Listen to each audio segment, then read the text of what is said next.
Hello and welcome to my review of the Adepta Sororitas Sisters of Battle army set. If I continue the review in this light, it's going to be very difficult to see the miniatures, so unfortunately we're going to have to change the mood in order for us to appreciate these models in the full light. Okay, so this is going to be quite a laid back review. Welcome to Warhammer Wednesday. Grab yourself a hot chocolate and join me as I review this army set. When this set first released on the 29th of November on the Friday, a bit odd because normally releases are on a Saturday, it was £125. I jumped at that price because I had an inkling that the prices of all of the multi-part, multi-pose kits that are coming out, that this weekend will be the first official kind of release week for them. I knew that they would be quite expensive. Now, only today, I'm doing this video on the Monday evening, have the US and Canadian prices been announced. No doubt maybe Tuesday, possibly Wednesday even, the UK prices, but if they are anything to go by from last week's pre-orders, it's not difficult to estimate how much the new models are going to cost. In particular, the Penitent engines, they're the ones that I'm looking at in comparison, and we can have an educated guess at how much we think that all of these other sets will cost too. So what I'm going to do is give you a bit of a breakdown in prices and my estimations of what these will cost separately. Then we're going to have a look at the models themselves individually. We'll have a look at spare parts, and then we'll do some size comparisons. So it's kind of like a big review of everything included in the set. I've now completed all of these units separate reviews, and from next week I'll be moving on to the reviews of the separate kits. So we already knew that the codex would be £25, which falls in line with all the other codexes. It's the same 112 page codex that is about to be released this Saturday. So then you're looking at a box set that's £100.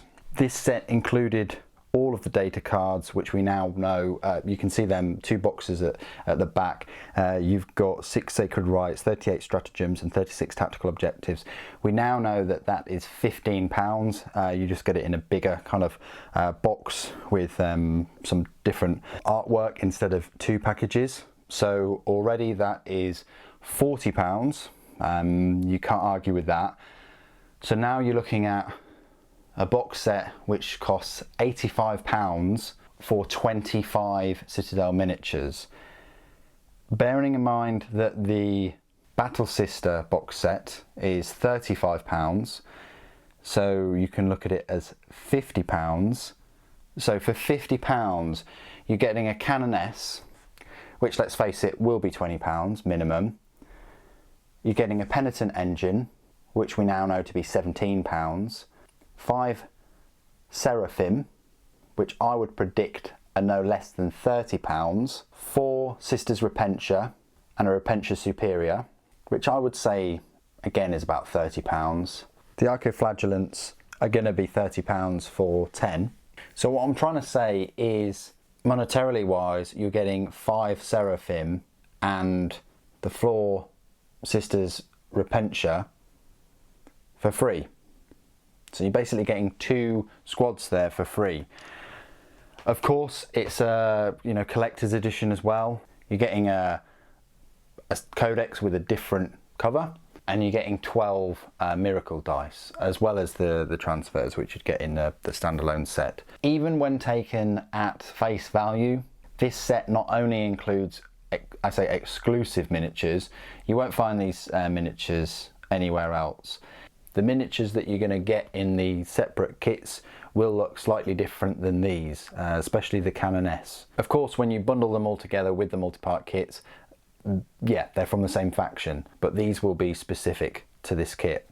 So on face value, it's a good deal because you're saving a fair bit. You're getting a couple of units for free, and technically you're getting the dice free. And on top of that, it's a great way of starting a Sisters of Battle army. I was really pumped when I saw this army set, and I'm pleased that Games Workshop held their word, and so far most, if not all, of the Sisters of Battle products haven't gone out of stock. I think the collector's edition has gone out of stock though, but they usually do. Okay, enough about my rambling. Let's have a look at the models. First off, let's have a look at that Canoness. Lovely, lovely model. Absolutely fantastic with this power sword. Loads of detail. I would check out my review of her. All cloaked up. I'm looking forward to the new Canoness. Hopefully that will be next week's pre-order. Looking forward to that, and the Dialogus and the Imagifier, of course. But I might even get 2 of the new Canonesses because they've got lots of options.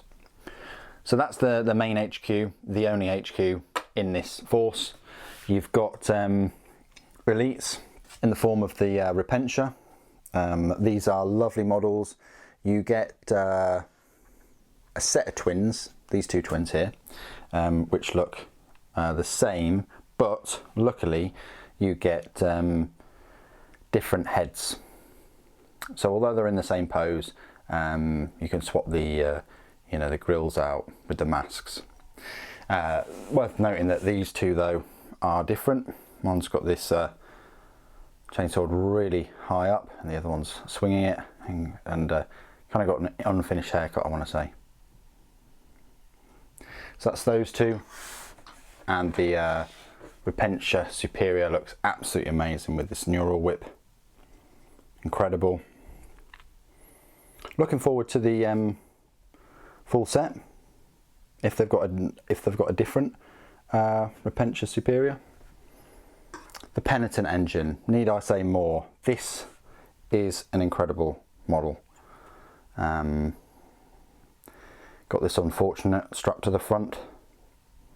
Got the buzz blades, so it's going to be brilliant against high toughness creatures. And it's got the flamers. It's not as fast as I wanted it to be in the rules. You know, make sure you protect it, you know, hide it in cover and leap out at people or enemies or whatever. The arco-flagellants, I feel that they are a little bit wasted in this set. You do get, again, twins here, but you can change the heads, luckily, but they're in the same pose. This one is a bit different though. This female arco-flagellant.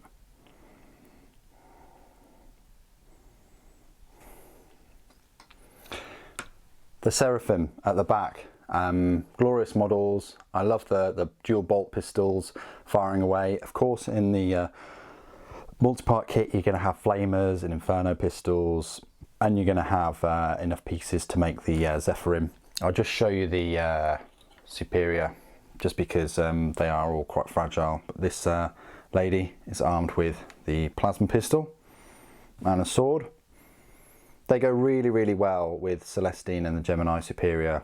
I'm really, really pleased that they kept the aesthetics of the organ type jetpacks, and all the beads and the ornateness and the fleur-de-lis. There's a lovely synergy between Celestine and her, you know, arm-arted lady kind of box set, and well, all the sisters really. And then finally, last but not least, the Battle Sister Squad itself. There's some lovely unique models in here, such as a Sister Superior with this chainsword and bolt gun, standing on a bit of scenery. Lovely pose, the wind through her hair, bionic eye. She goes well with Amalia Novena. You've got this one, these are just a couple of my favourites. You've got this one with the sister with the flamer, and it's just flamed this body, burnt to a crisp. And I'm looking forward to the heavy flamer sisters, and then this one here also pretty good with the Stormbolter. It gives you an idea how big these Stormbolters are. And I like the simulacrum. But the simulacrum in the multi-part kit, now that is glorious. And yeah, you get a couple of twins running, but you can have them with helmets and non-helmets, and if you mix them up, you can make them look a little bit different. Likewise with the Seraphim. So I think Games Workshop have avoided models that look too similar in terms of the poses by giving you the option for different heads helmeted, the different masks, and so on. Yeah, it would have been nice to see more options in the army kit, such as you know, different weapon options for the Penitent engine, and also maybe different weapon options for the Canoness. But everything else works very well. Speaking of spare heads and things, there are a number of spare parts. This is the other 55mm height flying stand, which I didn't use because I wanted the Superior and the Seraphim squad to be a bit taller, a bit higher up than the rest of them. These are all the heads, just rolling their way onto the screen. Everything from the Repentia different heads to the arco-flagellant heads, to different, you know, to the helmeted sisters heads that I didn't use in the end. And you also get a load of pouches with pistols in, so you may be able to use them on the Battle Sister box set minis in there. However, I'm pretty sure that they're going to have a lot of pouches and pistols in. I've just got a feeling that there's going to be a fair number of spare parts in the Battle Sister box set, and quite possibly in the Retributor set, but I think the Retributor set you get 2 of each of those heavy weapons. We'll see this weekend, won't we? Okay, so they're all the spare parts, not a huge amount, just a load of heads for future Sisters models. Let's do some size comparisons then. There's a couple of Xenos comparisons I want to make, a few Chaos comparisons, and then yeah, Primaris really, and Space Marines. So I've got Howling Banshee here. I wanted to show you just how they stack up. Let's just do it with a normal Battle Sister. First of all, I might have to zoom in a few times for this. So there you go. Compared to a Howling Banshee is taller, but probably due to the pose. But yeah, I just wanted to start off by comparing female to female. Possibly even Jane Czar. We can put Jane Czar there. How tall she is. She's taller than the Penitent engine, and the Canoness, obviously. So yeah, just gives you an idea there. Compared to some Chaos models then, here is a Plague Marine from the Death Guard. Fair bit bigger, taller and stockier, thicker. Next to another sort of humanoid sized model. Probably say a Gene Stealer cult model. They're definitely shorter. Fair bit shorter. So these sisters are tall. I think the power armour helps with that, definitely. And then Space Marines, of course. I've done these size comparisons in all the reviews, so if you want to, like for instance the Penitent engine, I did a comparison with an old Dreadnought. I've got a Redemptor Dreadnought there just to show you, and it just looks, you know, I'll talk about that in a moment. But yeah, next to a normal Space Marine, you can see there Space Marine is a little bit taller, but not by much. And a Primaris is where you'd kind of expect a Space Marine to be taller than a Sisters of Battle model. So yeah, I thought I'd put the Redemptor Dreadnought there because it's just interesting, I think, in terms of where Games Workshop, where I thought Games Workshop were going. With Sisters of Battle, there's such a history of the models and things, and Primaris is new. This is where the 41st millennium is heading. You know, with these new weapons of war, and I like how Games Workshop have given a nod to the 40k Gothic universe, which I think these Sisters of Battle encapsulate way more than these big rounded robots, or that's what they look like at least. You know, the Primaris aren't too bad, but some of the models and things are, yeah, I think that they go too far with 40k, but that's because they're new. You know, and if you view them as like a new improvement of technology, if you want to say that, then of course they're going to look like that. But I like the Gothic feel of these Sisters of Battle, and all of the other models that are coming out, like Judith. Her name is Junith, but they've started calling her Judith now, if you've noticed that on the community website. Pretty interesting. Everything from that model to the Exorcist, just to the Sororitas Rhino. They really do encapsulate and embody, you know, this 40k Gothic, fanatically religious army, you know, nuns with guns. It's just fantastic. I said I'd support this release as much as I can, and I've done so with this army set. I hope you've enjoyed this army set, and I hope you've enjoyed these reviews that I've been sprinkling about up until the big release. There's a lot more to come from Sisters of Battle, so if you really like this army and you really like these miniatures, stay tuned to the channel, because yes, over the next few weeks I'm going to take you on such a glorious ride through all of the models. By the way, the review of the Codex, which is out this weekend, I'm going to put that up on Friday, the day before it's released. I'm going to go through all of the units in depth, give you my thoughts and opinions, go through all the miracles as much as I can. It's going to be a long video, but I hope you enjoy it, and I hope that whets your appetite for when your Codex comes through the post on Saturday morning, or you pop down to your local Games Workshop store and pick it up. What do you guys think of this army set?